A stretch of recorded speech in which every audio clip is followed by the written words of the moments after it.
Ms. Smith? Yes, thank you. As the prosecutor finished, she said, "This is shocking, unthinkable." I believe there were other words used throughout trial. Unbelievable. Obviously, unbelievable, unthinkable, unfathomable. And the reason that's the case is because it was unforeseeable. No one expected this. No one could have expected this, including Mrs. Crumbley. Now, the first thing I want to do very quickly is talk to you about the burden of proof. In the state of Michigan, there are different burden of proofs depending on what kind of a case it is. When people sue for money and say, "I've been injured," or "I was failed by the school even," there will be civil lawsuits, and the burden of proof is a preponderance of evidence. That means it's about a 50-50 standard. And if you have 50% of the evidence, that's the burden of proof for civil. When the state thinks it's important to take away a person's children, the burden goes up, and the burden has to prove more evidence, and that specifically is clear and convincing evidence that it's correct for the state to be taking away a person's children. Now, the highest burden in this country is in a criminal case, and that is beyond a reasonable doubt. And the reason I'm telling you about the differences in the burdens is because in a criminal case, if you have just one reasonable doubt about the case, you must vote not guilty. And so this is my poster just showing beyond a reasonable doubt is guilty, but there's many, many other options. If you think it's likely, probable, possible, not likely, those are all not guilty. You have to be sure beyond a reasonable doubt. And later, as I go through my closing, I am going to tell you the reasonable doubts that the defense believes exist in this case for you to look at.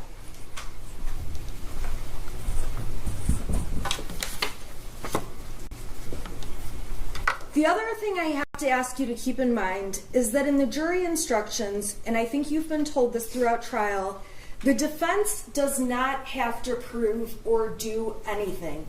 Like Judge Matthews said, we could sit at the table and play chess the whole time, call no witnesses, cross-examine no witnesses, provide no evidence, because we have no burden to prove a thing. However, in this case, you obviously saw the defense present Mrs. Crumbley, who took the stand, so that she could give you some context beyond parts of the evidence that were confusing when the prosecutor was introducing in bits and pieces.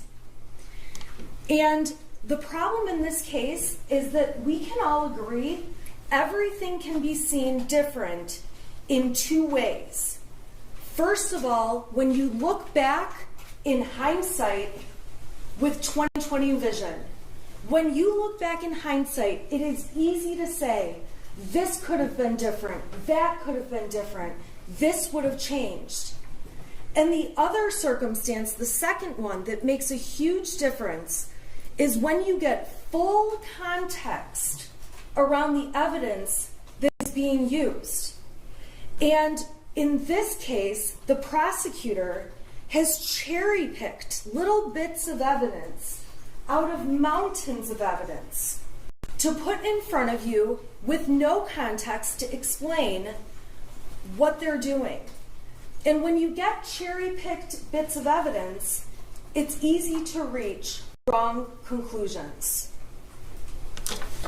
Now, during jury selection, it felt like the prosecutor was asking you questions and giving more of a campaign speech than a jury selection proceeding.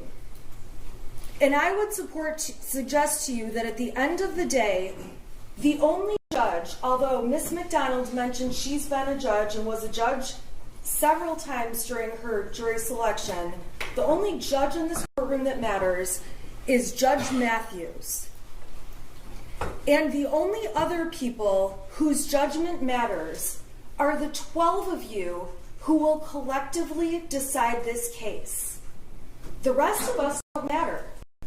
My opinion doesn't matter. Ms. McDonald's doesn't matter. The opinions of everyone in this audience doesn't matter. The media and all of the people who think they know everything behind keyboards at home commenting about what they think the evidence in this case has shown.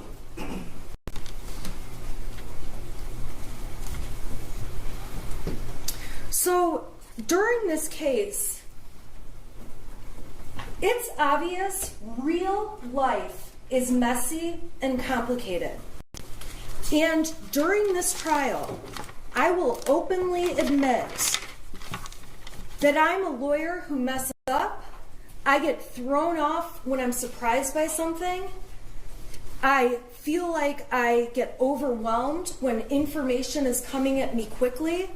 I say I'm sorry a lot. Evidently, there's a TikTok channel of me saying I'm sorry through this whole trial. And all I'm saying is that I'm human. I am a human being, and so is Mrs. Crumbley. And that's what this case is about. She's not a perfect person or a perfect parent. I'm certainly not a perfect person or a perfect parent, and I'm certainly, beyond a reasonable doubt, bad with technology, which is why you're not going to see me touch that laptop.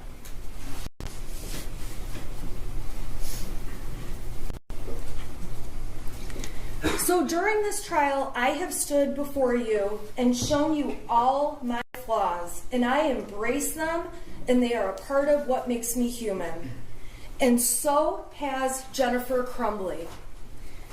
She got on the stand and talked about every nook and cranny of her life, things no one else in the world knew, in her family, among her friends.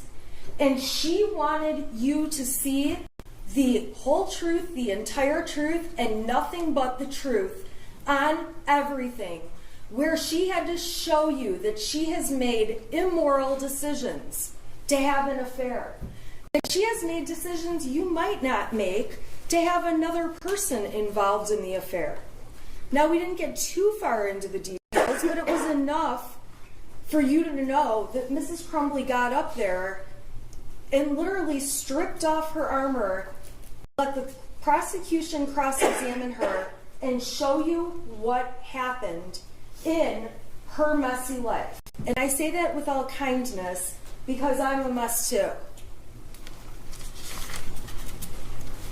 I saw a meme about a week ago that said, I'm trying to be a mom, trying to get exercised, stay hydrated, get enough sleep, text everyone back, and not lose my shit. And I've got to be honest, as a mom, a working mom, on most days, I'm lucky if I'm fit for human contact. I'm lucky if I've taken a true shower and didn't just grab a handful of wipes and scrub off the best I can on my way running out the door, putting on my makeup as I drive to court in my car. Because my life is not perfect and no one's is.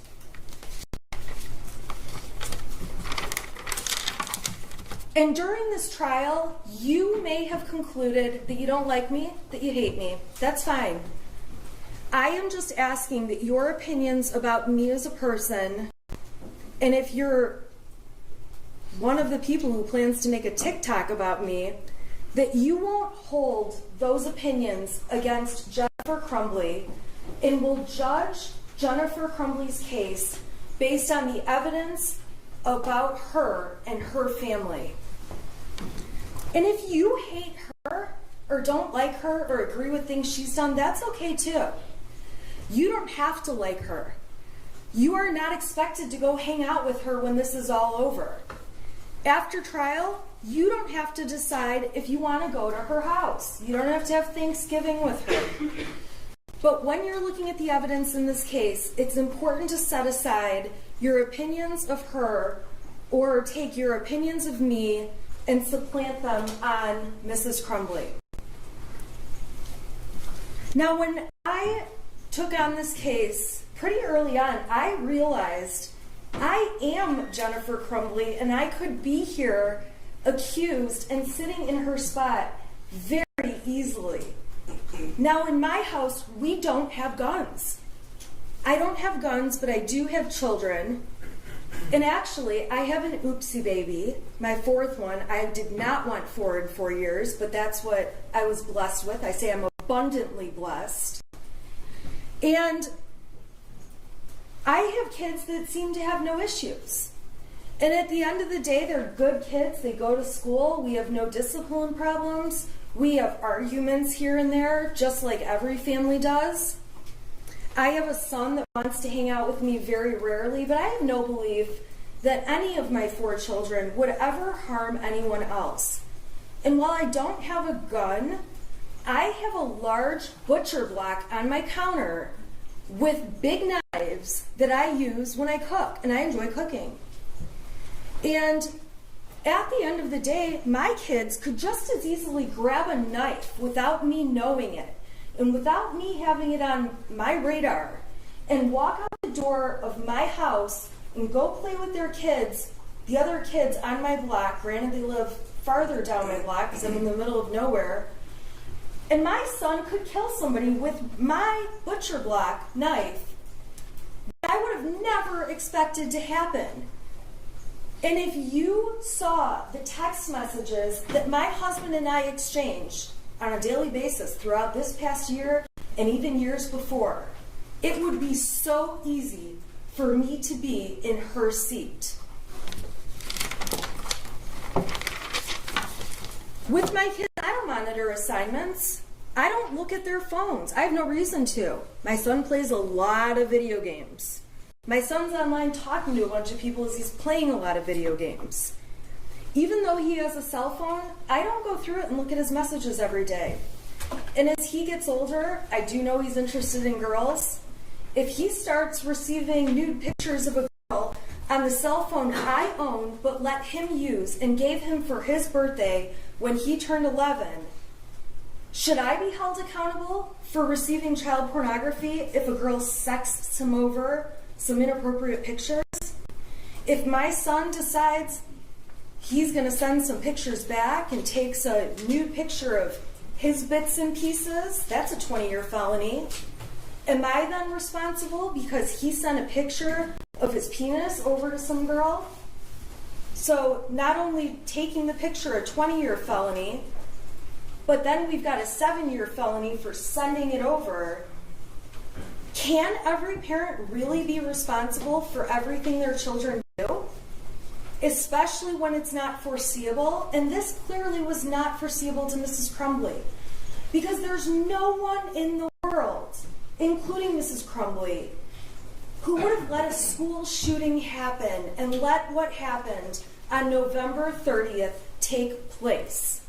Not only ruining the lives of so many families and victims and taking the lives of 4 young people, but also ruining her own son's life and ripping his life right from her as well. She would be the first person on the planet who would have never let that happen in a million years.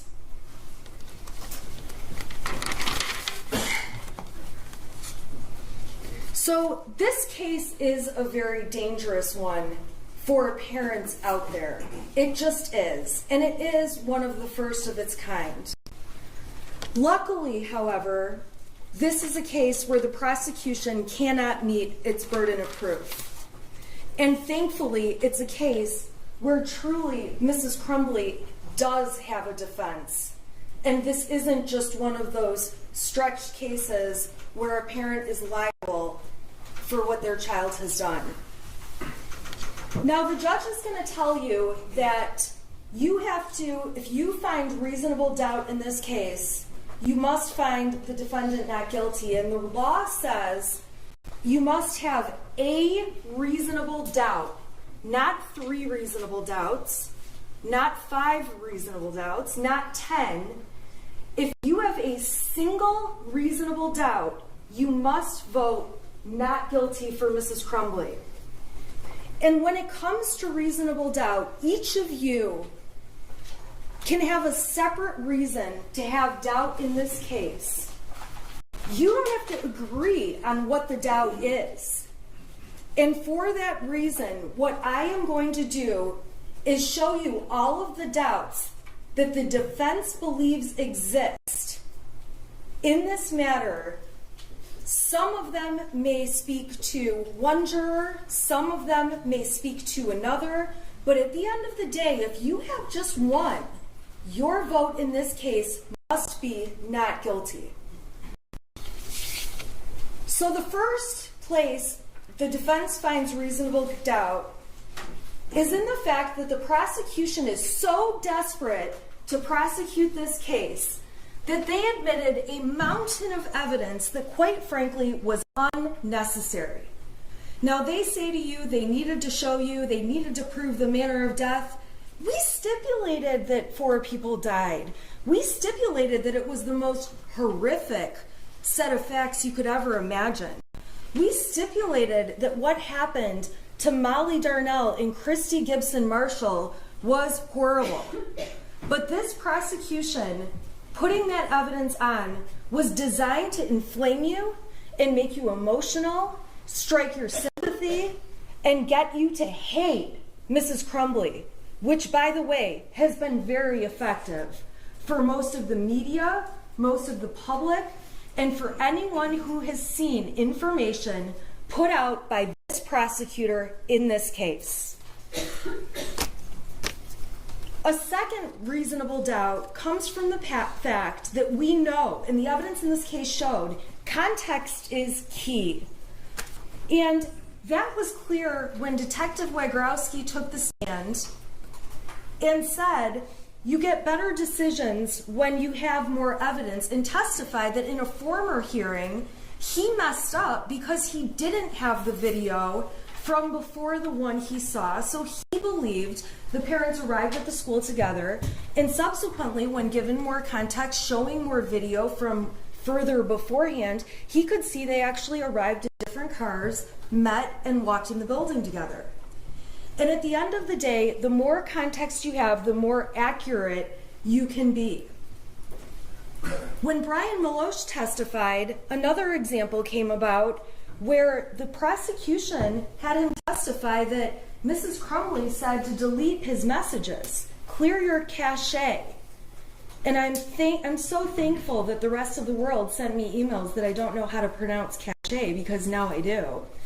And when Brian ended up seeing the messages before clear your cache and after clear your cache, he realized, oh, she wasn't asking me to delete messages. She wanted me to refresh my web browser to see if the Facebook had actually deactivated. And so that was proof again that when you have more context, you're more accurate. And the problem the prosecutor has in this case is they have very little context for the very little evidence they've submitted. There's also no context around some of this little bits and pieces of useless evidence, like Jennifer Crumbley saying that her son was an oopsie baby. I call my son that, so what? Does that mean I hate my son? Does that mean I would be okay if he went and killed a bunch of people and or if he committed suicide? No! Calling your child an oopsie baby was designed to try to make her look bad with no context.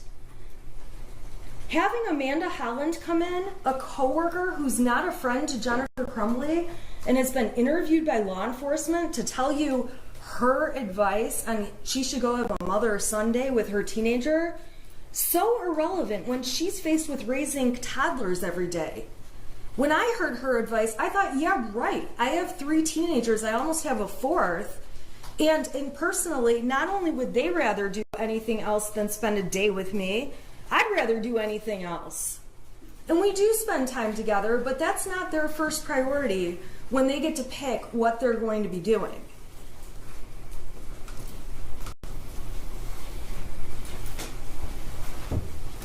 It does not mean she loved her son any less if she ever told a witness, my son is weird.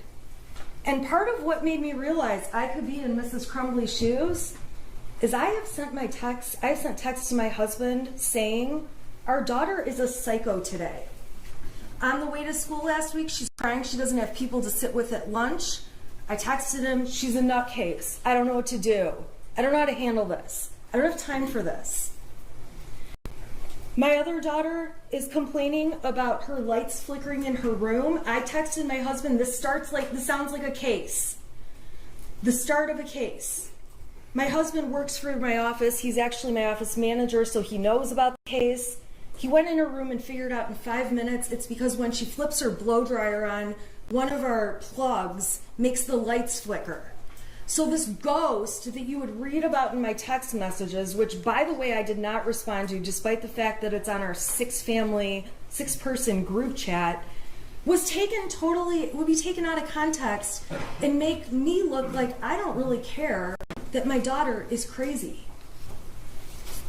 I also got text one day, we have no food in our house, I am absolutely starving, you are the worst mother ever. And you know what I did?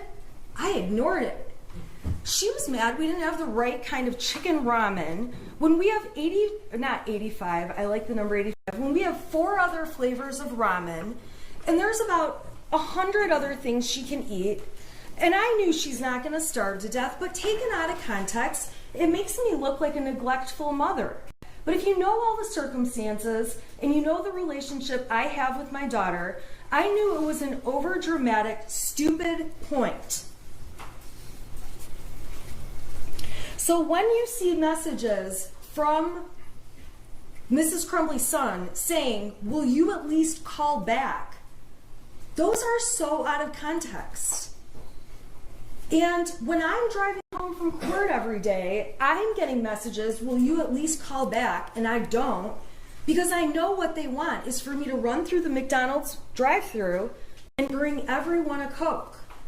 I do stop and get myself a Coke, but I am not getting a round of drinks every day for everyone, and I've realized it's easier to not answer the phone.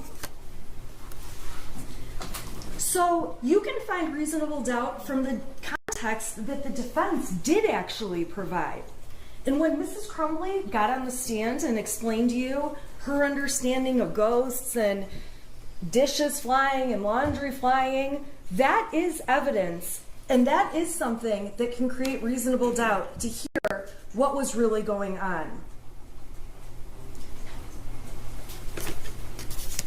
Even if you believe the prosecution's dates about what was going on, it's not strong evidence, it's very misleading, and I'm going to go through what it does show. There are 3 sets of dates involving Mrs. Crumbley, all from March of 2021. The first time is March 8th and 9th.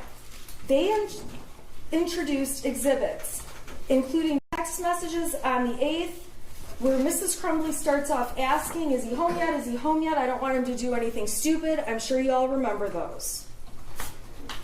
Then they introduced evidence on March 9th that she went to the barn that day with her husband on the 9th.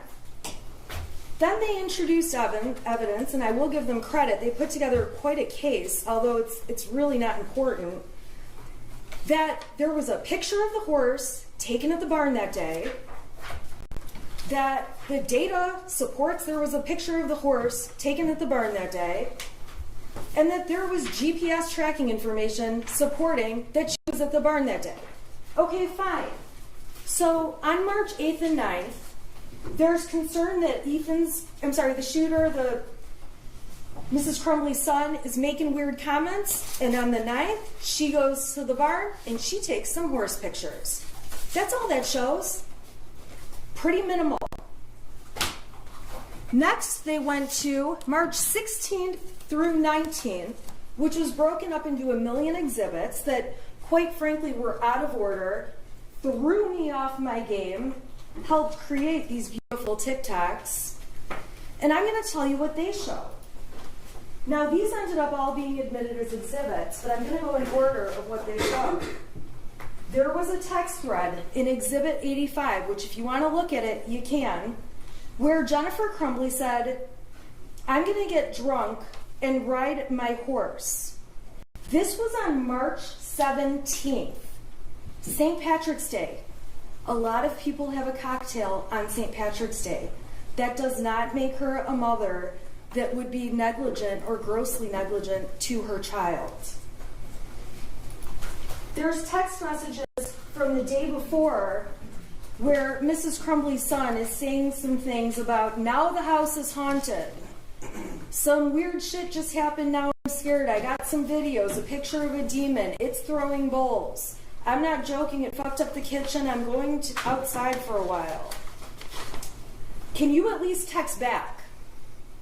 On that day, Mrs. Crumbley didn't text back, but their own exhibit, okay, which is Exhibit 83, so numbers do bounce around, so we go from 85 to 86 to 83, show that within an hour of the shooter making these ghost comments, she did call him. Specifically, she called him back at 7:24, and they had a 19-second phone call. If it was 19 seconds, it most likely was, I'm on my way home, we'll talk when I get home.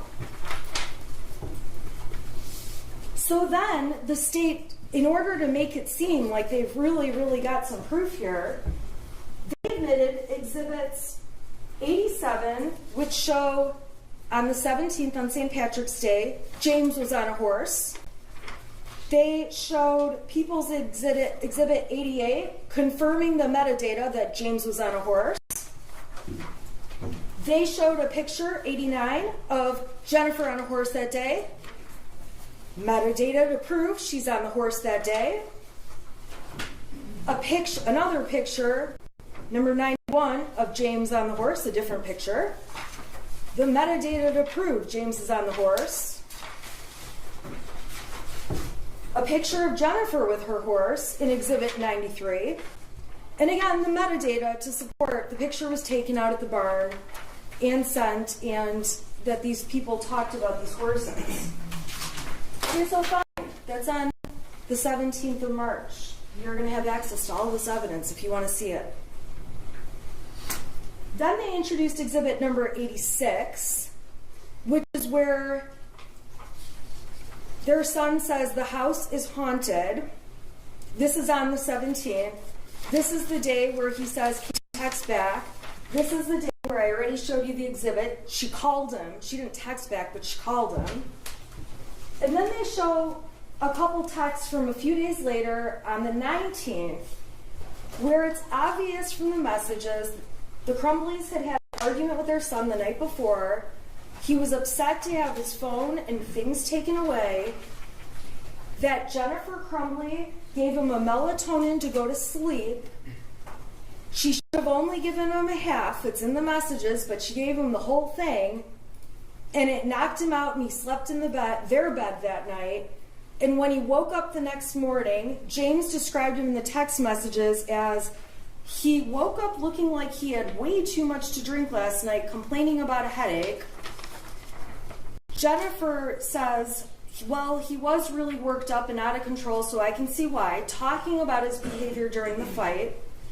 All I know, Jennifer says, he needs to eat, go to work hard, not complain, and he can get his stuff back. She testified that getting his stuff taken away is his trigger. It's what makes him get upset. She says, you respond, and I didn't get it. James says, Jesus, yes. He said, let me ask you a question. Why am I in your room? That's when they talk about the melatonin. She says, oh my God. James says, I really thought you were giving him a Xanax last night. Jennifer says, does he seem better? No, melatonin. James says, I know. So obviously he's joking. Jennifer writes, but he hasn't had one before, so I should have only given him half. James writes, well, he's doing his school, says his head's hurt, so he took Tylenol. Jennifer asks, is he okay to work? James says, yeah. Does he remember what he did? James finally says, dude, I'm working. I'm on a demo right now. I haven't talked to him. He's doing school. And that's really the extent of the conversation. So fine. So one day, they get in an argument. And I'll tell you what. those kind of arguments in a heartbeat could have me sitting in her chair.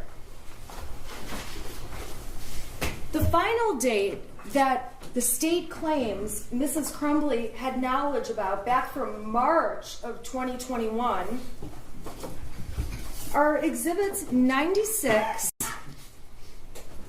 through 100. And 96 starts off with their son saying, I'm picking up the room, I cleaned until the clothes started flying off the wall. This stuff only happens when I'm home alone. I pick the clothes back up though. And that's the important part of those texts on the 20th. We know on that date, because the people proved it, no pun intended, but they beat a dead horse, that at 97, it's a picture of Jennifer at the barn. We've got the metadata showing Jennifer was at the barn. We've got another picture on 99 showing Jennifer was at the barn. And exhibit 100, Jennifer was at the barn. Big deal. Jennifer's at the barn. Their son is saying goofy stuff. Jennifer gave you the context. They had an Ouija board for a couple months after Christmas of 2020. He and his friend are playing with the Ouija board. They ultimately lost interest. They stopped doing it. Jennifer admitted to you one day to mess with them. She turned the power off in the house, turned the circuit off to mess with them. She mentioned a time where James pretended he was getting electrocuted. She didn't know what to do. She's screaming, trying to kick him, see if he's electrocuted. Ethan is laughing, taking a video of the whole thing. This family played together. They had fun. They did what families do. The prosecution just had zero context because they had tunnel vision that she was doing something wrong and was grossly negligent, and they were hell-bent on convincing you that was the case.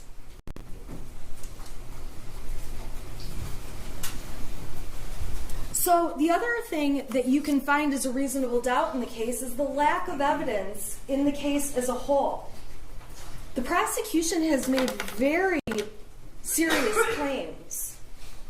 And when you really look at it, they have very little evidence. So what they've shown to you, and I have it in these folders, are these dates in March 2021, which, by the way, are 10 months before the shooting even took place. They're before it would have...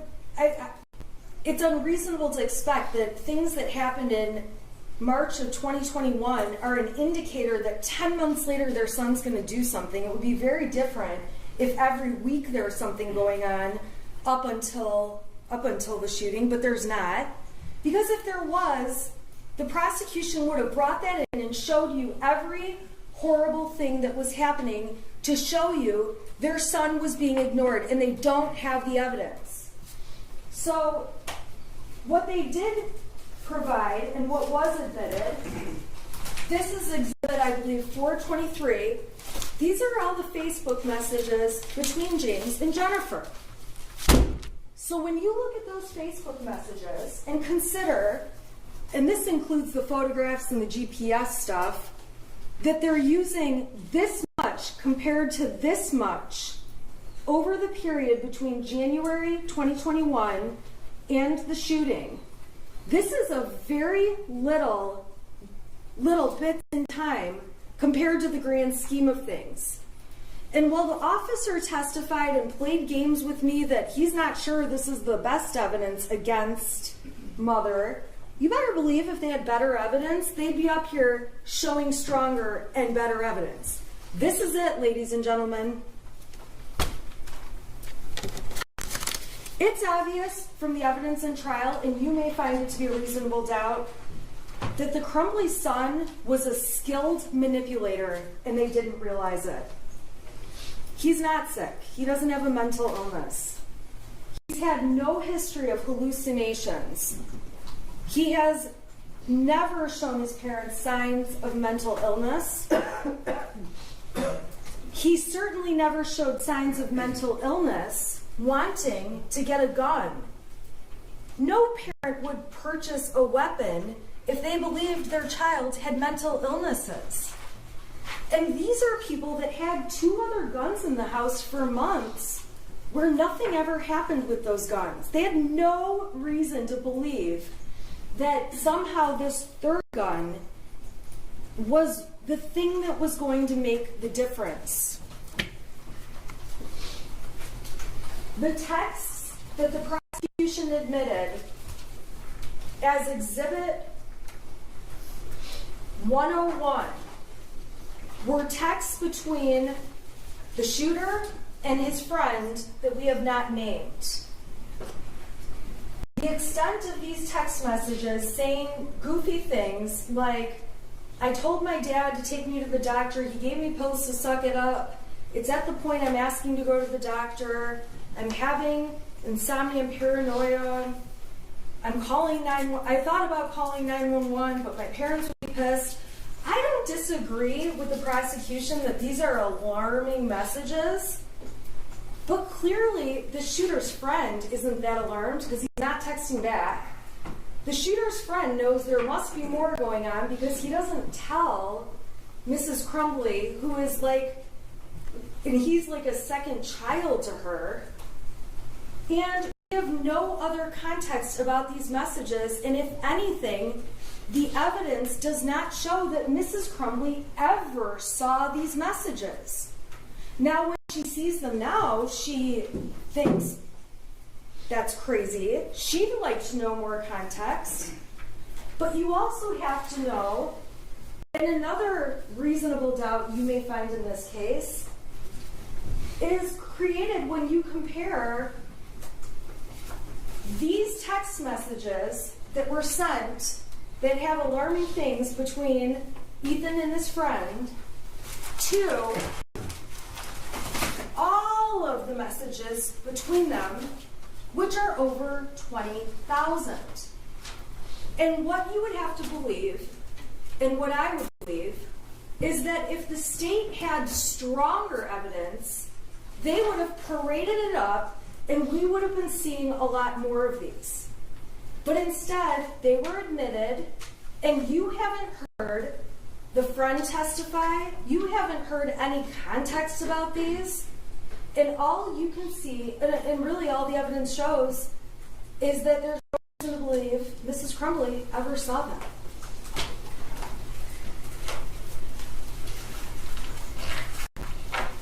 I don't want to have another Leaning Tower of Pisa situation, so I'll move this down. I'm watching. What's that? I've taken your advice. Now, the other evidence the state has shown are little bits and pieces from the shooter's journal that are quite alarming and disturbing. But again, Mrs. Crumbley says the information in there about my parents won't listen to me for help is not true. And there is no evidence to show she ever saw that 22-page handwritten document. She never saw the little bits of evidence that the prosecution admitted. To evaluate this case, you have to look at it from the perspective of what she knew. So the journal information and the small amount of text compared to all the text with his friend are things she didn't know about. There's also 2 times where the state says that they have proof that Mrs. Crumbley's son was showing signs of depression or being sad or lonely. All right, those come from April 29th, 2001. This is when Jennifer Crumbley emails the friend, his mother, and all she says is that her son has been acting kind of depressed. She doesn't know what's going on. She's trying to find out what's going on, but he won't really tell her much. She's trying to find out if there's an issue between the 2 boys she should be aware of. She's trying to get down to the bottom of it. If anything, she's doing what a good mom does to try to figure it out. But the worst of what she says is that he's stressed by school. I don't want to get this wrong. He's been acting kind of depressed, and she's happy to hear it's not an issue between them. Then they go on to make plans for their son. This was admitted as Exhibit 104. If you put my texts up there and showed every time I told my mom that one of my kids was acting depressed or weird, I guess my favorite word is moody these days, it would look like my kids were complete lunatics. I'm actually shocked Jennifer Crumbley doesn't have more texts about her son acting like a typical teenager. And Jennifer Crumbley testified that although she said that, she didn't think it was anything she needed to run to a doctor about or anything she needed to do anything more with. And this moment passed, because if it didn't, the prosecution would have brought in all the texts that went beyond this, and there'd be more evidence. They also run in text with the same parent of the friend from Exhibit 105, the friend's mother. When Jennifer Crumbley reaches out to her saying she had no clue what they were going through with their son, and she felt really bad about it, and asked how they're all doing and that they're thinking about them, that family, a lot. And ultimately, the worst that Jennifer Crumbley says about her son is, "I know my son misses him, and if you need anything at all, don't hesitate to ask." That's it. It doesn't go on with wild depressions or hallucinations or mental health issues. That's it. That's it. I'm actually shocked there's not more instances of depression or moodiness or my kid is acting weird. The fact that there's this little evidence is shocking to me. However, it's a lack of evidence on the state's part.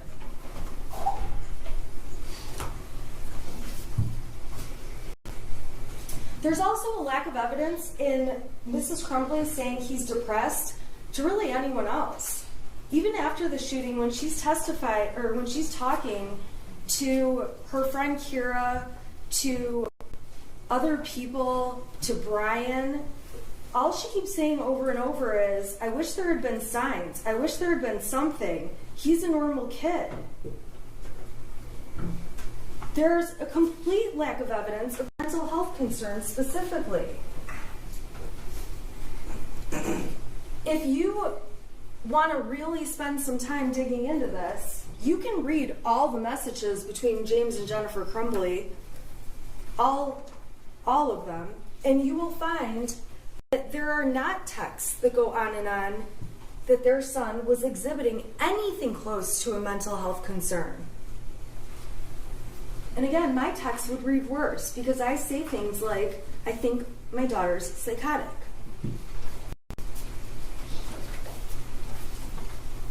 When Mrs. Crumbley did have to evaluate what's going on with her son and there was something alarming happening, she relied on people who spend day in and day out with kids, people she considers to have more expertise in kids than she does, including Pam Fine, who left her a very nonchalant voicemail that you've heard, that was Exhibit 115 if you want to hear it again, saying Ethan was looking up bullets in school today.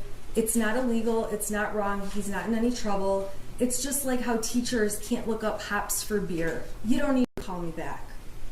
She was relying on the representations by the school counselor, Sean Hopkins, who took the stand and has had a lot of training, hundreds of hours of training, and made it very clear this was just an issue where he needed some kind of therapy and didn't think it was necessary to suggest to the Crumbleys, go to Common Ground today, or serious enough that he called 911.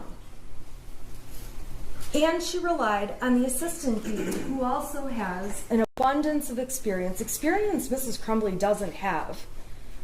And quite frankly, my kids didn't come with a handbook, and my guess is her son didn't either.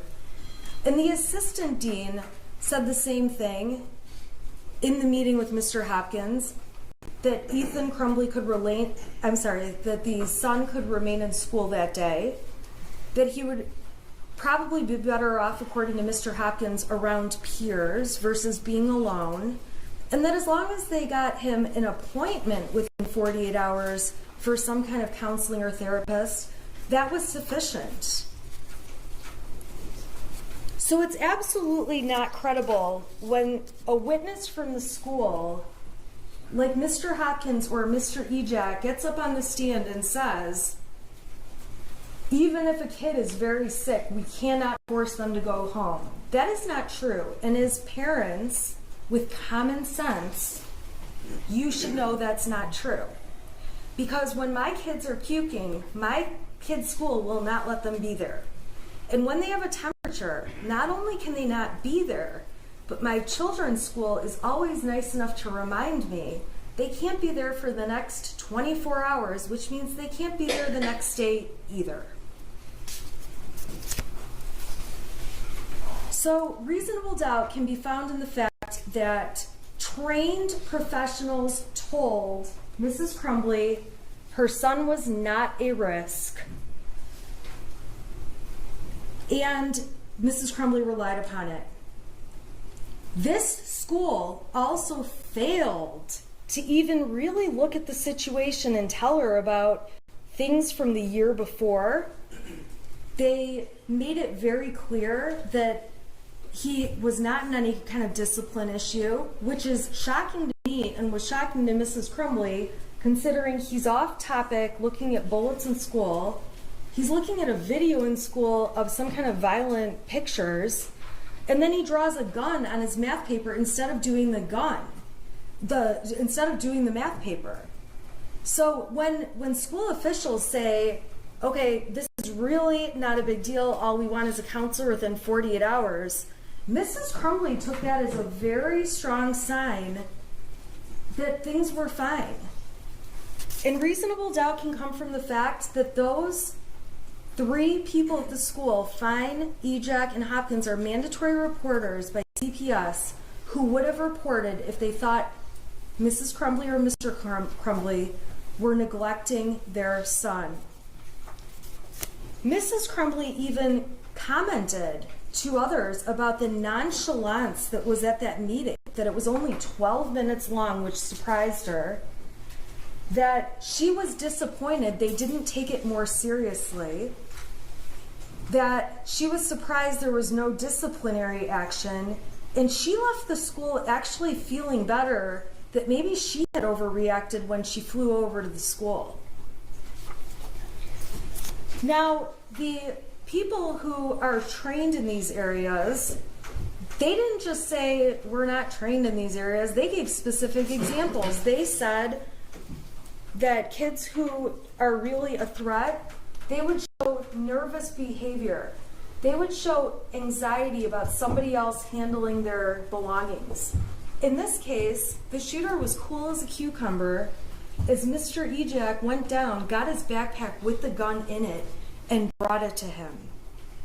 And Mr. Hopkins and Ejak said they hoped they could get him into counseling today, but ultimately said he can stay at school and we'll give it 48 hours to get it situated. All right, so the prosecution keeps harping on the fact that Mrs. Crumbley knew they had bought a gun and that the people at the school didn't. This is Oxford Community Schools. These professionals testified about how common guns are at the school, so common, and this kind of blew me away, although I live out there, that students are known to go to the gun ranges often, that girls on homecoming wearing their short little party dresses they wear to the dance take photos before the dance holding their guns, that kids go hunting on Late Start Wednesday before they go to school, and the school has to give reminders to parents for people to leave their guns at home. So this school that obviously has a strong gun culture going on, that sees a student looking at bullets, looking at a video game type thing with violence, and seeing a gun drawn on a paper, that these school officials, knowing that community, that they didn't ask if he had a gun, when they carried the backpack down and did make a comment about how heavy it was, although the comment evidently was made to a different teacher, and I misunderstood and thought it had been made to the shooter. So yeah, Mr. and Mrs. Crumbley, they didn't mention the gun, but they did mention that they had been at the shooting range with their son. And this is a community that is so into guns. I can't even believe that these girls, I always look at those pictures on Facebook and think, oh my God, how short are those dresses? And these are girls showing their dresses with their guns in their hand. They know this is a gun community. Reasonable doubt can be found from the fact that the biggest concern at the time was suicide and not homicide. The worst case scenario that was presented would lead a reasonable person to believe there was a possibility of suicide, not homicide.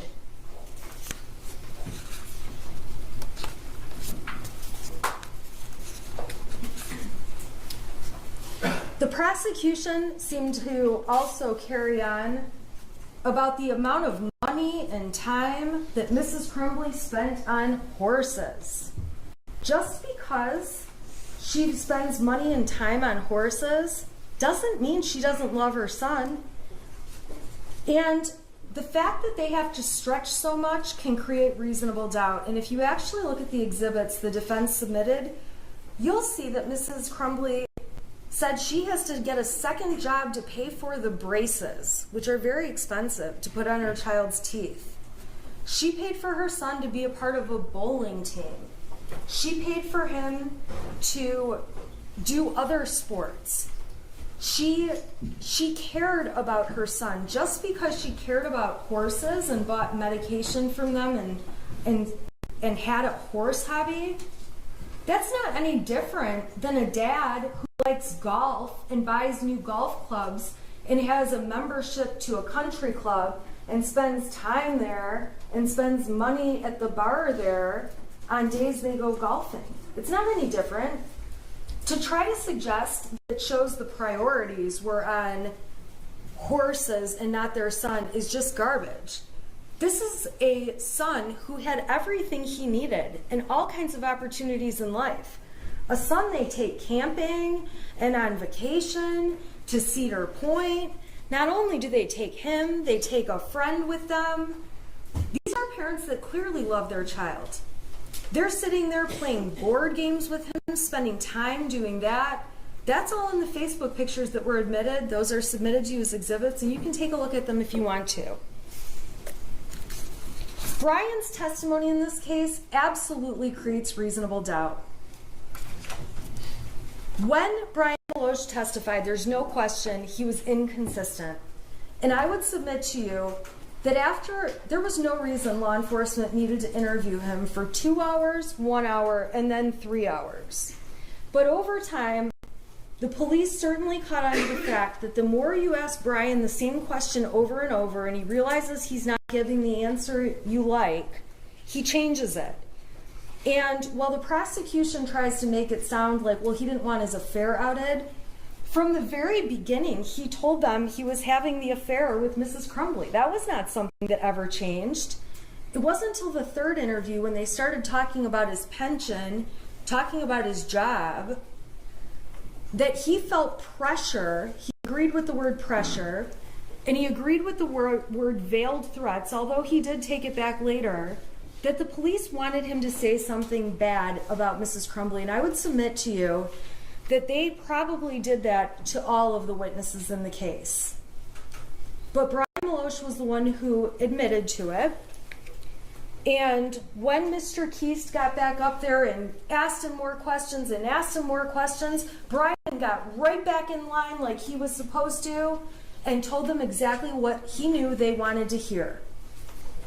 Brian is a terrible witness. He said he had memory problems. And quite frankly, when he's testifying that he knows that the gun was in the car that day of the shooting, we all know no one thinks that's true. Mrs. Crumbley testified and explained the day the gun was in the car. Brian's just wrong. And when Brian testified that Brady was gone and he believed Brady died or committed suicide, I would submit to the jury that Brian is just an idiot and has no clue. And that the truth is, he didn't know the details about where the shooter's friend went. He just knew he went away. Wherever he got that suicide idea from, who knows? The prosecution didn't show any texts or anything to support that. But it's clear that Brian Maloche has been put on a mission, which is, you're coming into court, you've got some things hanging over your head, and we want you to take a position against Mrs. Crumbley. And I would submit to you that if you read the 77-page exhibit that I got yesterday and went through in painstaking detail with you, you can see that Brian Maloche did not think of Mrs. Crumbley that way when he knew her and when he dealt with her. And he testified the only places he got new information about her that made him think differently about his answers were from law enforcement and were from the media. The media that we have talked about in this case repeatedly as being inaccurate. Brian admitted that when the prosecution asked him, and we've already talked about this, to delete his messages, when I went through the part about clear the cache, Jennifer telling him clear the cache, showed him the stuff before and after, he realized it was just to refresh the page to see if Facebook had deactivated. So giving him little bits of information is particularly dangerous because he's not the sharpest. And that's what the prosecution did. They used him to their advantage to try to make it sound like they have this case and all these horrible statements against Mrs. Crumbley. And by the way, when they presented evidence that Mrs. Crumbley is deleting texts and keep making it sound like she selects different texts here and there, it actually sounds like Mrs. Crumbley deletes all her texts, as she testified, that when people start flooding her with text, she deletes entire threads at a time. Who knows what she's deleting? We saw her on her phone flipping through them super fast. And the texts ultimately that she deleted, the prosecution did point out two of them in their closing. They pointed out the texts about "we're fucked" and "we're on the run again," but they didn't mention that she deleted two texts that are actually very exculpatory and helpful to her. Why would she delete some of the most helpful and exculpatory things she said? Those two texts are on page 42 and 44 if you want to see them in the 77-page exhibit. And those two texts confirm, she calls it the string lock was on the gun. She means the cable lock, but she doesn't know enough about guns to say cable lock. The string lock was on the gun. And the other deleted text that the prosecution didn't mention was when she said that the weapon had been locked, the ammunition had been stored separately, and that everything was not loaded. There's no reason she would delete two messages that are that helpful to her. She's just a person who deletes all of her messages, as she testified to. You can find reasonable doubt that Mrs. Crumbley's state of mind is very obvious in statements she made after the shooting. Right away, she's talking about how she had no signs to believe anything would happen. At the substation interview, it's on recording, we watched it. She tells the interviewer, "I had no signs, there were no signs." Then, when they have her in the car, the squad car, and she's in the back, she says to them again, "I had no signs." In her text message with Kira, which was admitted, she says there were no signs. Kira says there probably were, you just missed them. With Brian Maloche, Mrs. Crumbley says again, there were no signs. I would submit to you, this is not some master plan where Mrs. Crumbley decides she's going to suddenly say there's no signs. First of all, there's no evidence of signs Mrs. Crumbley knew about. And second, all of her immediate fast statements in a time of stress, right after she's had guns held to her face, walking out the front door of her house, She's saying there were no signs. You might find, and I know the prosecution takes issue with this one, but Mrs. Crumbley was actually, in fact, a hypervigilant mother. She's the kind of mother who is going to the friend's mom to chase down why he's having a moody and kind of depressed day. She's on Power Schools on the app multiple times a day checking for missing assignments. She's emailing teachers about grades. Christy Gibson Marshall, the assistant principal, who did do one of the bravest things I've ever seen, she testified she saw the shooter's face and couldn't believe it was him. And the reason she couldn't believe it was him is because it was so unforeseeable. Mrs. Crumbley's hypervigilance also comes when you look at how she takes him for medical appointments. They're at the urgent care because some little mole on his back changed colors when she's applying sunscreen. I think of myself as a hypervigilant mother, and I've never noticed any moles on my kid's back, and I must need to go home and look. Because when I look at the actions of Mrs. Crumbley, she actually pays far more attention to that kind of thing and other things than I do. I could easily be sitting in her chair. When her son's experiencing headaches and medical issues, she's at the doctor or doing virtual visits. There's no reason to believe that's not true. With the headaches, they go through a whole process. She gets a whole x-ray done of his head. She takes him to the eye doctor to see if that's causing the issue. Ultimately, she pays and puts braces on his teeth. Then, he's a bad brusher, so she's going to the extent of getting the braces off his teeth so he can get the cavities fixed, 13 cavities. I would go crazy on my kid. And she's just doing each thing she needs to do as a hypervigilant mother. And yes, a hypervigilant mother can have a drink once in a while. I'm a hypervigilant mother, and I not only have a drink once in a while, but sometimes I've been known to have 2 or 3 or maybe a bottle. Reasonable doubt can be found from the fact that Jennifer Crumbley did her best as a mother. While going to the shooting range is not her thing, she's trying to find a way to bond with her son, who has just had his best friend move away. She took him camping, took him on trips, brought the second son along like I've already talked about. She let him have pets. He has the cutest little kitten you've ever seen in these Facebook pictures. Board game nights with him. She's not neglecting him in any way. And if anything, she's going to the gun range for him, not because she enjoys it. You can tell how much she loves it when she gets up there, shoots a couple shots, and then just stands there letting him enjoy the activity he likes. And I do the same thing for my kid. He likes to go to skate parks. I would rather do anything but go to the skate park. But I sit there and watch and say, oh, that was amazing. And all I hear is, Mom, watch this. Mom, watch this. Mom, watch this. And I would rather do anything else. But Mrs. Crumbley on that day is trying her best to bond with her child and have a relationship. Showing the pictures of the messy house was just not necessary. And the prosecution explained to you they weren't trying to prove she had a messy house, but much of it was just so unnecessary that I would suggest they are trying to make her look bad. They do kind of make her look a little bit like a hoarder. But if you saw pictures of my house right now, like a snapshot in time, you'd be just as horrified. I've been so busy getting ready for this trial, ready for all the fun we've had in the court and through these last few weeks.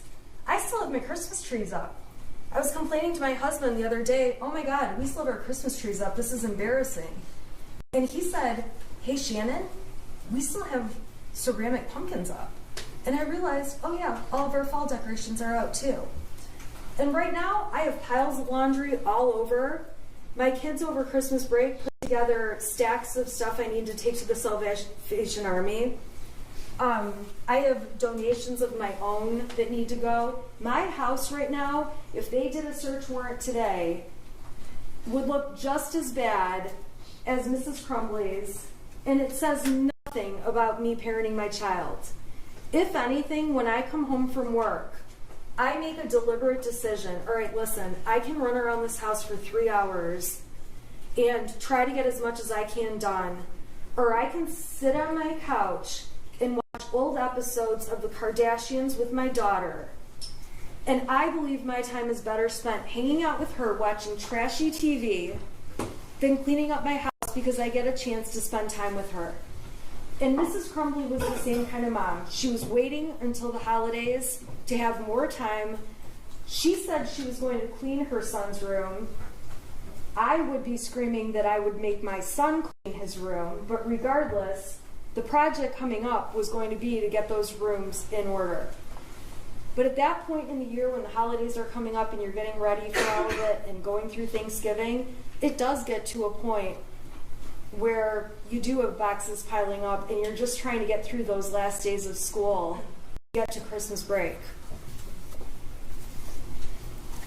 There's reasonable doubt when you look at what Mrs. Crumbley thought after the meeting with Mr. Hopkins and Mr. Ejak. The state of mind she was in and her thoughts and what she was thinking come in through her statements. She thought everything was way less of a big deal when she left that meeting. She thought leaving him in school with his friends was the better decision based on Hopkins saying peer support is a good thing.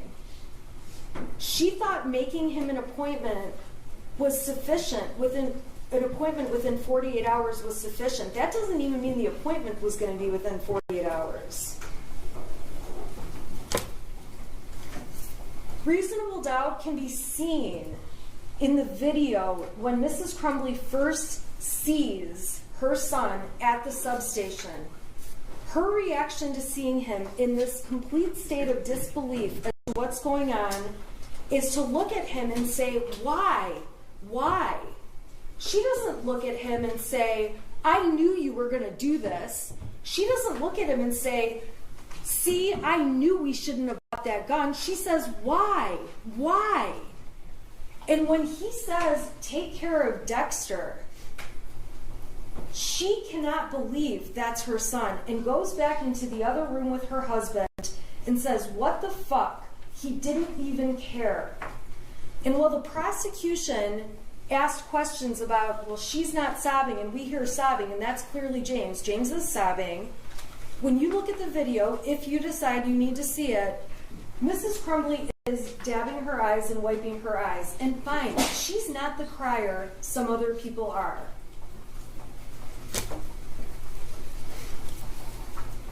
Reasonable doubts can come from the statements in the heat of the moment at the substation when Jennifer Crumbley is in a state of shock trying to answer their questions. She says, he's never done anything bad. This is after she already has somebody saying you really should have a lawyer there. She's still just talking about what the truth is. He's never done anything bad. One of the parents says he's a perfect kid. Jennifer Crumbley tells them the most of an issue he ever has is anxiety over tests. Jennifer Crumbley tells them everything was fine this morning. In the statements Jennifer Crumbley made when she was in the car and doesn't even know yet if there has been fatalities, she says he's never done anything. She acknowledges he ruined lives today.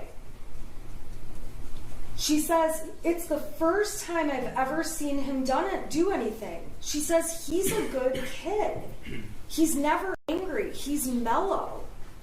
He's not what he looks like. He's not a monster. And she's not a monster either.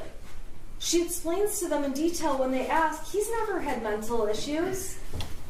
In those moments, she can't even think straight about life around her. She's worrying about a horse and her job and all kinds of random stuff. And ladies and gentlemen, when emergencies happen, life doesn't just stop.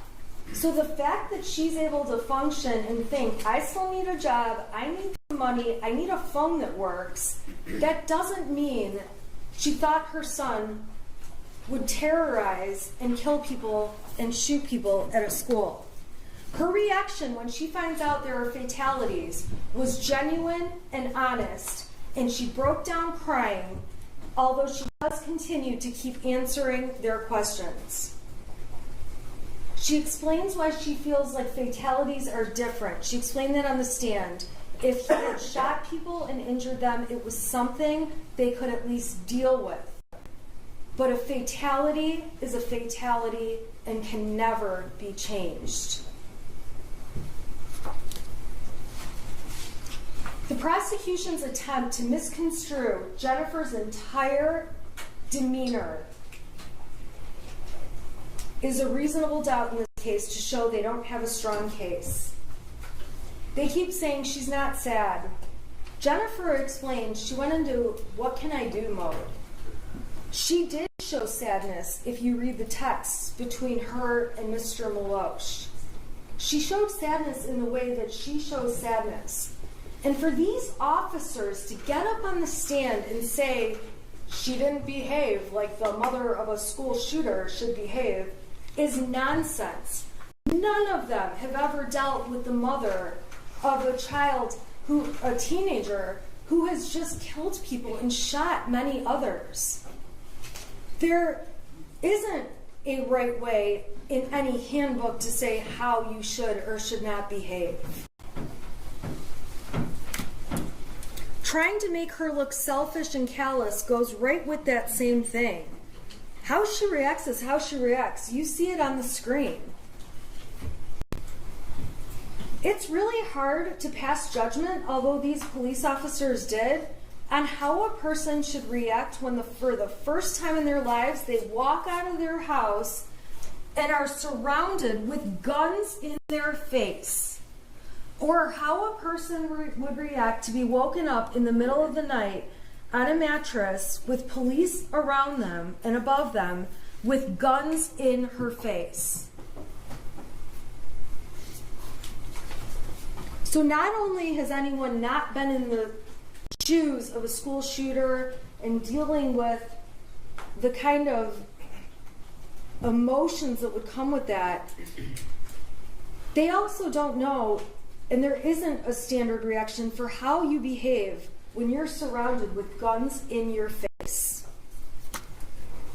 Jennifer's own statement provides reasonable doubt that she didn't think he would hurt other people. She typed to him, "Ethan, don't do it." She didn't say, "Don't shoot people." She didn't say, "Don't hurt anyone." She thought the only thing on her radar that could be possible at that point, knowing there's an open shooter and he has a weapon, was that he would kill himself. Reasonable doubt can be found in Jennifer's testimony. Jennifer's testimony is evidence, and at the end of the day, whether you believe, like, hate, however you feel about her testimony, the defense didn't have to prove anything. You still have to evaluate the prosecution's case for what it was. However, Jennifer Crumbley did take the stand, and that was not easy for her, to give you additional context about what was going on in the shreds of evidence the prosecution cherry-picked and put before you. The only person who's actually been consistent in this case, and you can find reasonable doubt from this, is Jennifer. She's consistent in what she says to police, what she says to her husband about things, and what she says to other witnesses who testified. You can find reasonable doubt in the fact that the police officers are very, very biased in this case. There is no doubt this is one of the most awful situations any one of them have ever been involved in. But it's also very clear they have a narrative that Jennifer Crumbley is responsible, and when they came in here and took that witness stand, they were going to mess with me on questions that were so stupid. Like this ATF agent telling me he doesn't know if teenagers could lie. Everyone in the room knows a teenager could lie. That was a low ball. Just answer the question. When you have an ATF agent that can't even get on the stand and answer a question that's common sense, that should speak volumes. That there's a narrative they've been directed to get out, and they have an agenda. And that agenda, ladies and gentlemen, is not positive for Jennifer Crumbley. Making this big deal about money and cash that Mrs. Crumbley took out is another reasonable doubt in this case. Mrs. Crumbley explained her dad had accounts frozen. She didn't want her accounts to be frozen. Her dad put money in that day so she could take it out. Getting money out of the account that had her son's name on it wasn't done in any way to steal money from her son or show she doesn't care about him. She's the one that contributes every week from her paycheck into that account. And at the end of the day, she wants cash because everyone in the world absolutely hates her. She can't walk in places and hand them a credit card. Hey, Jennifer Crumbley's on that credit card. The only option she had was cash. She can't go in and start showing identification and things to get hotel rooms, and the more cash she can use, the better. The less she has to risk that people are going to figure out who she is. And remember, the world was essentially showing its colors against her as she was receiving threatening messages in the days that followed that shooting. On Facebook, from other people, in her emails, in her Instagram, everywhere. They're so threatening, her employer is making her shut down accounts. Her friends, people that have been her people for years, don't want anything to do with her and don't want to be by her because she's that dangerous at that point in time. So for her to want to have cash makes absolute perfect sense. That's not a sign she's trying to flee. And also, if you're trying to flee, you don't go around local Oakland County and areas surrounding it and carry around a syringe of horse medicine. If you're going to flee, you abort mission on the horses. At that point, you're fleeing. It's very obvious Jennifer Crumbley, her intent was not to flee. Her intent is to stay safe. Her intent is to avoid threats. Her intent is to get this horse medicine to this horse, which obviously can't happen if she flees. It's clear when she's at the art studio that she's not hidden very well. She's outside smoking. Her husband's outside smoking. We saw the evidence of the cigarette butts in the snow. There's commercial buildings around and businesses within that studio. She's walking around taking a tour of the studio with her friend who owns it, and there's cameras all over the building. Obviously, she's not trying to hide if she's going into a building where you can see security cameras right on the outside that would document everything that's happening that we ultimately got to see in this trial. It's clear she's trying to stay the night in Detroit on November 3rd and didn't know where to go. It's clear from the video she's dead asleep at 1 o'clock in the morning when they're ultimately found and woken up to guns in their face. She testified she took 4 Xanax, and so did her husband.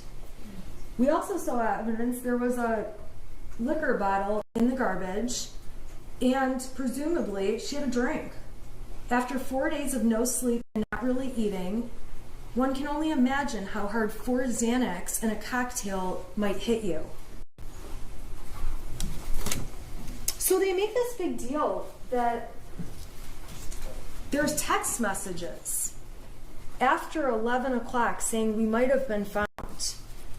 Well, earlier in those text messages that were admitted by the prosecution as Exhibit 430, the first text says, Marielle, this is Jennifer's phone. And Marielle was the other attorney at the time. Marielle, this is Jennifer's phone.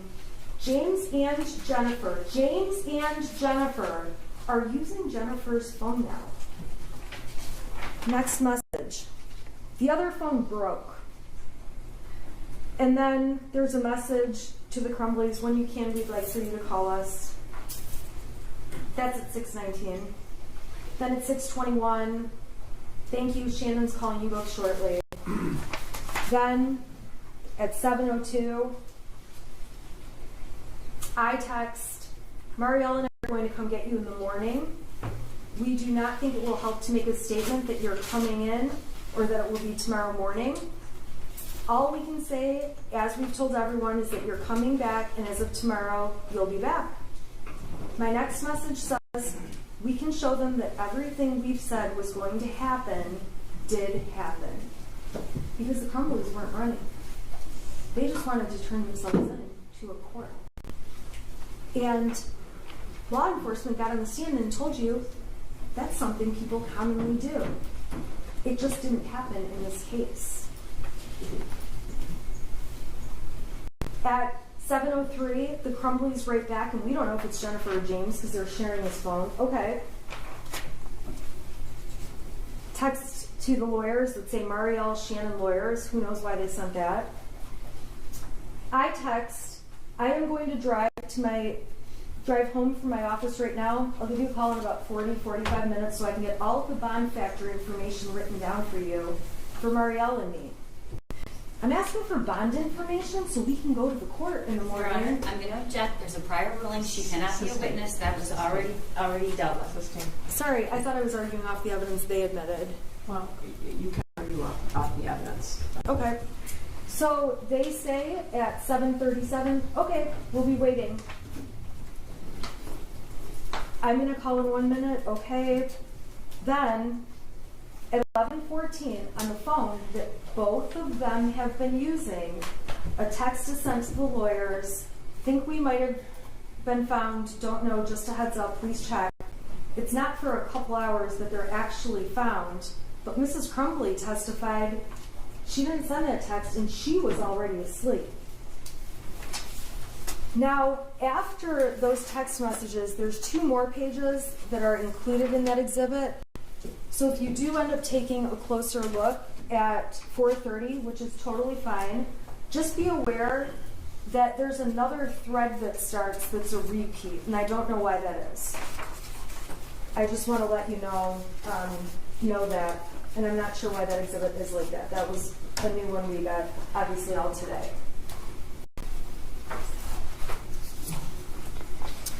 In the days after Mrs. Crumbley and Mr. Crumbley are planning to turn themselves in, we know they're planning to turn themselves in because Exhibit A was admitted, which showed they were trying to find a hotel in Auburn Hills on Priceline for December 4th and 5th in case they needed it for the weekend. There's no doubts, and I don't need to go on and on about this, they were getting threats. That was so clear at trial. They were afraid to go turn themselves into a police station. A police station where if they went, there would likely be other inmates or bad people there, and their faces would be up on a TV because it was all over the state at that point. They were terrified. They wanted to go in through a lawyer. Reasonable doubt can be inferred from the fact that they set an alarm clock, which was admitted by the prosecution, showing that on Saturday they were getting up at 6:30 or 6:45, completely consistent with their plan to go to Novi for an 8:30 hearing. This is also not James's trial. I am not standing here suggesting that James is guilty of involuntary manslaughter in any way, but it is important to point out that James was the parent responsible for all of the storage of the guns. Jennifer Crumbley barely knew a thing about them. She didn't object to them being in the house. She didn't object to buying the gun that James and Ethan were interested in. She didn't object to calling it Ethan's Christmas gift. She was not responsible at all for the storage of the weapon. It is misleading to suggest by the prosecution that that Sig Sauer case was open on the bed and that it sat open like that all day with the ammunition box next to it. It's very clear that when James and Jennifer Crumbley were on the phone during that 7-minute phone call, Mr. Crumbley was looking for the gun, found the gun was missing, asked Jennifer Crumbley, where's the ammunition, pulled it out, and set it on the bed. It's not like that gun box, that case, was just sitting out there open at all times. When law enforcement did get there, find it on the bed, even they moved it around to the kitchen counter and other places. While this is not James's case, it is fair that Jennifer Crumbley would expect that he would have more flexibility in going to handle an issue at the school. That is not unreasonable and does not make her a bad mom. He's out in the Oxford, Lake Orion, Rochester area door dashing. She's the one with the professional career supporting the family and paying all their bills and trying to keep her job, which they may need to add the family on for insurance in this open enrollment period. She shouldn't be diminished as a mother because she was going to let father go to the school and handle whatever issue there was. Now, ultimately, they went together. But he's a DoorDash driver. She's trying to pay the bills. She's the breadwinner. At that time, he's in between jobs. She shouldn't be dinged for that. It's misleading for the prosecution to suggest there's been evidence in this case. She keeps guns in the car. She didn't say she keeps guns in the car. When she was interviewed, and if you really want to watch the interview, you can, Jennifer told law enforcement there was one time that gun was in the back of her car. That one time was when James put it in the back of the car, and she drove the car to the range. Her son and her had a experience at the range, and she drove the car back home, left the car locked with the gun in it, so that when her husband got home, he could put it away. It is not true that she was driving around keeping guns in the car. That is not what she said to police. As far as Mrs. Crumbley knew, there was a cable lock on the gun at all times. She called it a string lock. She testified that the key was kept in a separate place in one of the many beer steins they had. She testified that she did know where the ammunition was. She hid it in her drawer of jeans. And she testified that things were locked and hidden separately, and that Mr. Crumbley was responsible for hiding the weapon. If you are upset with how the weapon was hidden, that's not your issue to decide. That's a future jury that will look at the case of James Crumbley. You're here to look at the case of Jennifer Crumbley and consider what she knew. She is not the person responsible for storing this weapon. I'm not trying to suggest she didn't know it was in the house, but she is not the person putting the cable lock on and off or doing anything with the gun. We saw her gun abilities when she went to the range and had to have her son show her everything about it. It's a gross overstatement to keep saying that the gun was his gift. It's very clear it was something bought for him to use at the shooting range, something that may one day ultimately be truly just his.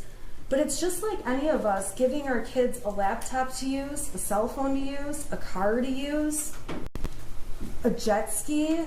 I have a friend that has kids, they have snowmobiles. Nothing different. It doesn't really mean the kids just have free access to all of that stuff. It comes with conditions, rules, and parameters. Unfortunately, this is a case where the prosecution made a charging decision way too fast. It was motivated by obvious reasons for political gain and media attention. And we know that because on 11/1, when the shooter was arraigned, the shooter was on Zoom, and so were the parents, and the media was aware. And when Mr. and Mrs. Crumbley were charged, and there was a swear-to at the court, the media was all there, but guess who wasn't? Mr. or Mrs. Crumbley. Mrs. Crumbley testified she didn't even know there was going to be an arraignment, but the media knew. And then the prosecution came out with a big press conference, announcing it. I would submit that the plan was never to let the Crumbleys turn themselves in, but to turn them into a big charade of looking like they're trying to flee when they absolutely weren't. The prosecution and law enforcement have approached this case with tunnel vision from day one. Brian Maloche called it a witch hunt. I would submit to you it was. And once they charged these parents and the ATF, Sheriff's Department, Border Patrol, Secret Service, all U.S. Marshals, not Secret Service, when all these agencies gathered around and hundreds of people are looking for the Crumbleys, it's really hard to say, we made a charging decision a little too fast. And in this case, you heard evidence that much of the evidence in the case didn't roll in until after the parents were charged, arrested, and in jail.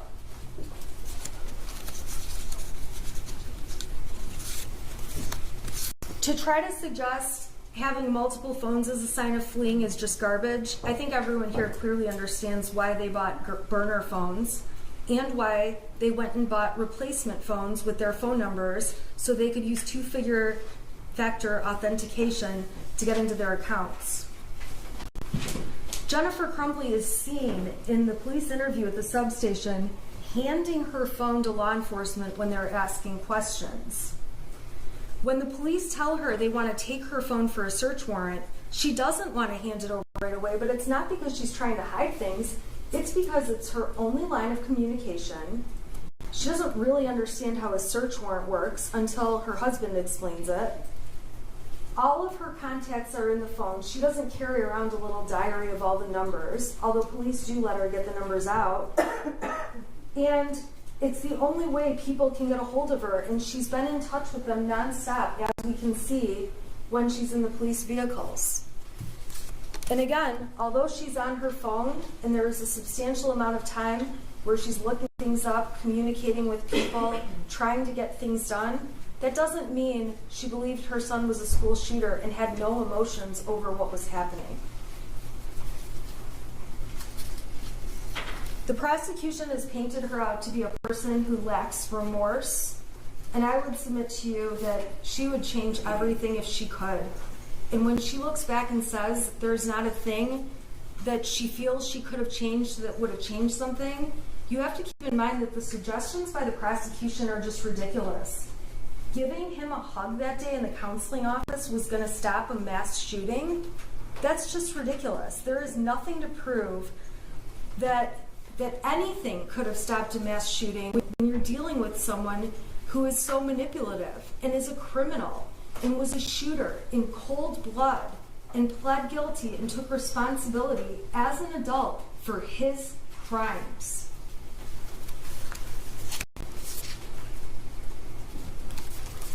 Finally, my last reasonable doubt card is blank, because I've tried my hardest to come up with all the reasonable doubts the defense sees in this case. And like I said, each of you need only one to vote Mrs. Crumbley not guilty. But a lot of times jurors think of a reasonable doubt I miss because there's so much evidence. And we've already established, and I've admitted I'm not a perfect person and not a perfect lawyer, so I put a blank card before you so that if you have a doubt I missed, you know you're not limited to what I've suggested or the defense has suggested. You're welcome to come up with your own doubts on your own. And if you decide you want to dive in and read the truth between Mr. and Mrs. Crumbley and everything they talk about, you're totally more than welcome to. Those exhibits are all going back with you. And what I'll tell you is that you're going to find a lot of instances where Mrs. Crumbley is anxious, asking where her son is, where her husband is. You're going to see a lot of horse talk. You're going to see arguments between a married couple. When I read them, they read just like my husband and myself, yelling and swearing at each other at times. And then the next message says, hey, what do you want for dinner? And then we just move on, and that's just how life is. You'll see messages in here that will certainly make you blush when you read what Mr. and Mrs. Crumbley intend to do in bed that night.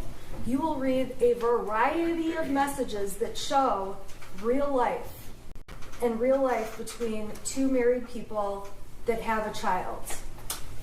And it should make no difference that they may use their horse's name more often than their son's. And I'd also submit that every time you see them talk about when is he going to be home and what are we going to eat for dinner, even if they don't use the words spelled E-T-H-A-N, that's who they're talking about. Because there are only 3 of them in that house. At this point in the trial, I am asking that you find Jennifer Crumbley not guilty, not just for Jennifer Crumbley, but for every mother who's out there doing the best they can, who could easily be in her shoes, for every parent doing the best they can, who could easily be in their shoes, for every parent that has snippets of text messages that could be read and make them look like horrible monsters, for every parent that has fights with their kid on text message that also would make them look like terrible parents, for every parent that's ever had a hobby and has not spent 24/7 with their child. That should not be held against parents. For any parent that's ever had an affair or spent time communicating on an affair, that says nothing about how much you care about your child or your expectation of whether or not they would commit a school shooting. Most people who have affairs would still not expect their child would do this. I do wish more than anything this case could bring justice to the victims of the shooting, the victims of the terrorism that took place that day, and the victims of their families. I wish more than anything it really could be a result that would be a Band-Aid to make everyone feel better, but it can't be. First of all, it brings back nothing for the people who have lost. It certainly doesn't bring back any lives. And if anything, this is not justice. This is not how justice works. This case does nothing for the people who have already lost everything. Many of the people sitting in this courtroom. And it does nothing to bring back the tragedy and the tragedy that unfolded on November 30th.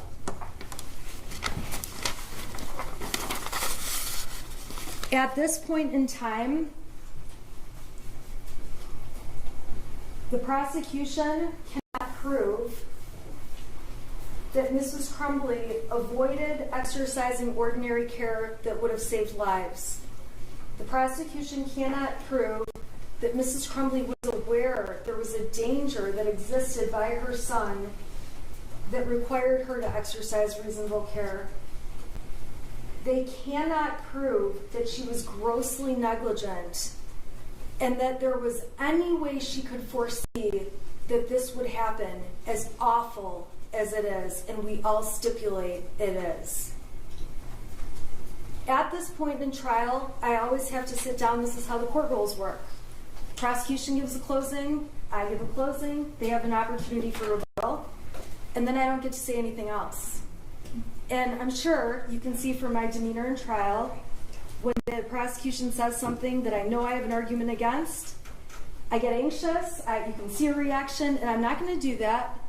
But I am going to tell you that as they argue, I will have many things that I wish I could get up and say, that's not true, and argue again. So what I would ask is that when you go back in the jury room and begin to deliberate, you think about and ask yourselves, what would Shannon Smith have said in response to the rebuttal where they get the last word? I would just ask that you consider that in your deliberations, because I guarantee you I'll have a very hard time sitting here knowing that the prosecution gets the last word when I know the defense would disagree with it. And I am asking each of you to vote that Mrs. Crumbley is not guilty because she is not guilty, and because the not guilty verdict is the only fair and just result in this case. Thank you.